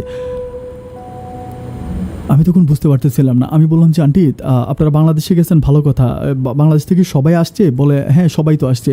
আমি বলি তো এশাকে দেখতেছি না, এশা কোথায়? তো উনি আমাকে বলতেছে কেন, এশা তো বাংলাদেশে রয়ে গেছে, এশাকে আর কেন আনবো? আমি বলি কেন আনবেন, মানে এশাকে আনবেন না? এশা পড়াশোনা করবে না? পরে বলে যে না এশা বাংলাদেশে পড়াশোনা করবে ওর স্বামীর বাড়ি থেকে। যাই হোক, আমি ওনার বাসা থেকে বের হই। বাসা থেকে বের হওয়ার পরে আমি প্রচণ্ড পরিমাণ কান্না করি। আমার জীবনে আমি কখনো এত কান্না করি নাই। কান্না করতে করতে আমি হোটেলে যাই। হোটেলে গিয়ে আমি কারোর সাথে কথা বলি না, চুপচাপ বসে আছি। প্রায় 1 ঘন্টা পরে উনি আসে হোটেলে। মুখটা কালো করে বসে আছে, আমার চোখ দিয়ে পানি পড়তেছে। তখন উনি আমার বলতেছে কিরে নাসির কী খবর, কেমন আছিস? আমি বললাম যে হ্যাঁ আঙ্কেল ভালো আছি। তো বলতেছে যে কেন বাংলাদেশে যেহেতু তুই মোটা হস নাই, তোর স্বাস্থ্য যে আরও শুকিয়ে গেল, কিরে বাংলাদেশে তোরা খাওয়াই নেই, তোর মামাদের বাসায় খাস নাই? আমি বললাম যে হ্যাঁ খাইছি। তো আমার বলতেছে কিরে তোর মন খারাপটা কি? আমি বললাম মন খারাপটা আপনার সাথে আমার কিছু কথা আছে। তো বলতেছে যে কী কথা বল? আমি বললাম যে এখানে বলবো নাকি একটু আড়ালে আসবেন? তো বলে না এখানেই বল। তাই আমি বললাম যে আপনি এখানে বসেন, মানে ওনাকে বলে যে এখানে দাঁড়ান। তো দাঁড়ানোর পর আমি বলতেছি আমি আপনার বাসায় টোটাল 8 বছর মতো কাজ করছি, আপনার ফ্যামিলিতে ড্রাইভার হিসাবে 8 বছরের মতো কাজ করছি। শুধু ড্রাইভার না, আপনার বাজার করে দিছি, আপনার বাচ্চার স্কুলে নিয়ে দিছি, আপনার ঘর পরিষ্কার করে দিছি, এবং রাত 1টা পর্যন্ত, সকাল 5টা থেকে ভোর 5টা থেকে রাত 1টা পর্যন্ত আমি আপনার ডিউটি করছি। সুতরাং সে অনুসারে আপনি আমাকে যেই পরিমাণ বেতন দেওয়ার উচিত, আমি আমার কফিলের সাথে কথা বলবো, আপনি যে পরিমাণ আমাকে বেতন দেওয়া উচিত অ্যাজ একজন ড্রাইভার হিসাবে এবং গার্ডেন বয় থেকে সব কিছু বাদ দিলাম, আপনি আমাকে বেতন দিবেন।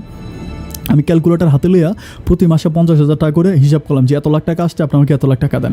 তখনই আমার দিকে একটু চোখ রাঙাইয়া কথা বলতেছে, কী বলতেছিস, তোরে কয় লাখ টাকা দিব? আমি বললাম আপনি আমার এত লাখ টাকা দিবেন, 8 বছর আমি আপনার বাসায় আমি কাজ করছি। কথাবার্তা বলার একটা পর্যায়ে উনি কী করে আমার গালে একটা থাপ্পড় মেরে দেয়। থাপ্পড় মেরে দিলে তখন আমার মাথায় একদম রক্ত উঠে যায়। আমি বলি, কুত্তার বাচ্চা, তুই আমারে মারতেছস? এটা বলার পর আমি ওনার কলার চাইপা ধরে এখানে হোটেলের পোলাপাইন ছিল, হোটেলের পোলাপাইন দিয়ে লাথি মাইরা আমি ওনার দিয়া কলার চেপে ধরে হোটেলের বাইরে চলে যাওয়ার পরে একটা তাবুকের অংশ ছিল, ভাঙা একটা তাবুকের টুকরা, আমি ওই ভাঙা তাবুকের টুকরাটা দিয়া ওনার মাথার মধ্যে বাড়ি মারি। এমনভাবে ওনার মাথাটার মধ্যে বাড়ি মারি, ওনার কোপালে এবং মাথার মধ্যে পরে একদম মাথা ফেটে যায়, একদম ফাঁক হয়ে যায়, মাথা ফেটে যায়, খুব জোরে মারি। তারপর আমি এখান থেকে মাইরে আমি দৌড় দিয়ে চলে আসার পরে আমি কি করে আমার আরেকটা বন্ধু আছে, ওর বাসায় চলে যাই। ওর বাসায় যাইয়া খোঁজ খবর নিয়ে জানতে পারি যে ওনাকে হসপিটালে ভর্তি করানো হয়েছে, বাট অনেক শিলাই লাগছে, ওনার মাথার অবস্থা খুব খারাপ, প্রচুর পরিমাণ রক্ত গেছে।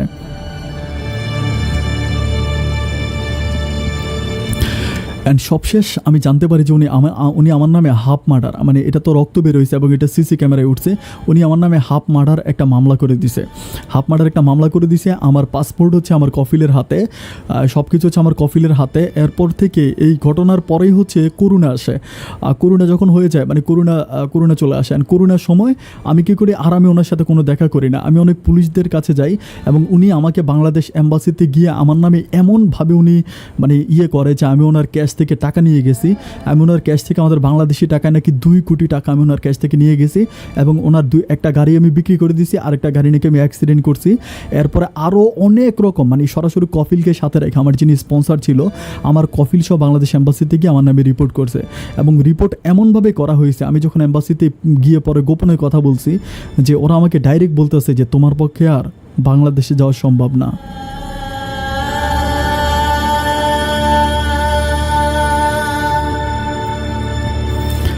আপন ভাই, করোনা চলে আসছিল। করোনার সময় আমি না খাইয়া পর্যন্ত সৌদি আরবের মাটিতে ছিলাম ভাই।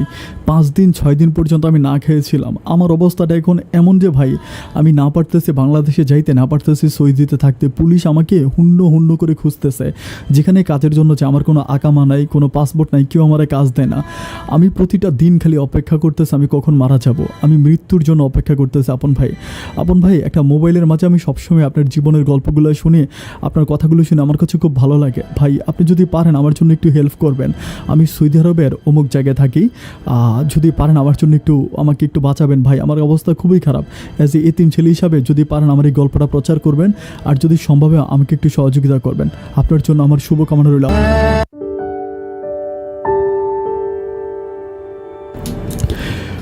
সুপ্রিয় দর্শক শ্রোতা, শুরুতেই সবাইকে অনেক বেশি ধন্যবাদ পুরোটা গল্প আমার সাথে খুব মনোযোগ দিয়ে শোনার জন্য। আমার প্রথম কথা হচ্ছে, গল্পে যদি কিছু না বুঝে থাকেন তাহলে অবশ্যই কমেন্টস করে আমাকে বলবেন যে ভাই এই লাইনটা বুঝি নাই, এই লাইনটা বুঝিয়ে না, আপনাদেরকে এই লাইনটা আবার একটু বুঝিয়ে বলেন। আমি আপনাদেরকে 1 বার নয় 10 বার বুঝিয়ে বলবো, কিন্তু কোনো রকম উল্টাপাল্টা কমেন্টস করবেন না। এটা হচ্ছে আপনাদের কাছে আমার বিনীত রিকোয়েস্ট। আর দর্শক শ্রোতা, যার গল্প ছিল তার নাম ছিল নাসির ভাই, খুলনা বাগেরহাটের একটা মানুষ। আমি সৌদি আরবে যদি থাকতাম, মানুষের সাথে দেখা করতাম। আমি জানি যে সৌদি আরবে আমার হিউজ পরিমাণ লিসেনার্স আছেন, যারা সৌদি আরব থেকে আমাকে দেখেন, প্রতিনিয়ত আমার ভিডিও দেখেন, আমাকে পছন্দ করেন। নাসিরের সাথে আমার কথা হয়েছিল, তাকে আমি ফোন করেছিলাম, আমার এখান থেকে ফোন করেছিলাম, বাট সে আমাকে যেটা বললো, যে যা বললো গল্পের মাঝে তার জীবনটা তাই। তারপরেও আমি ওখানকার একজন আমাদের একজন পরিচিত বড় ভাই, যিনি হচ্ছে 21 টিভিতে চাকরি করতো আগে, এখন সৌদি আরবে আছে, ওই ভাইকে হচ্ছে আমি তার ব্যাপারগুলো সব কিছু বলি। উনি ওখানে খুব ভালো পজিশনে আছে, এম্বাসির সাথে সম্পর্ক অনেক ভালো। অ্যান্ড ওনাকে আমি নাসিরের নাম্বারটা দিয়ে দেওয়ার পরে উনি বলে যে উনি নাসিরের সাথে কথা বলবে এবং উনি নাসিরকে বাংলাদেশে পাঠানোর একটা ব্যবস্থা করে দেবে। উনি এটা আমাকে কমিটমেন্ট করেছে। এরপরেও কী হয় সেটা আমি নেক্সট ভিডিওতে আপনাদেরকে জানাবো, যে তার আসলে কোনো কিছু হলো কিনা অবধি পর্যন্ত। বাট ওনার নাম হচ্ছে দুর্জয় ভাই, যিনি হচ্ছে 21 টিভির সাংবাদিক দুর্জয় ভাই।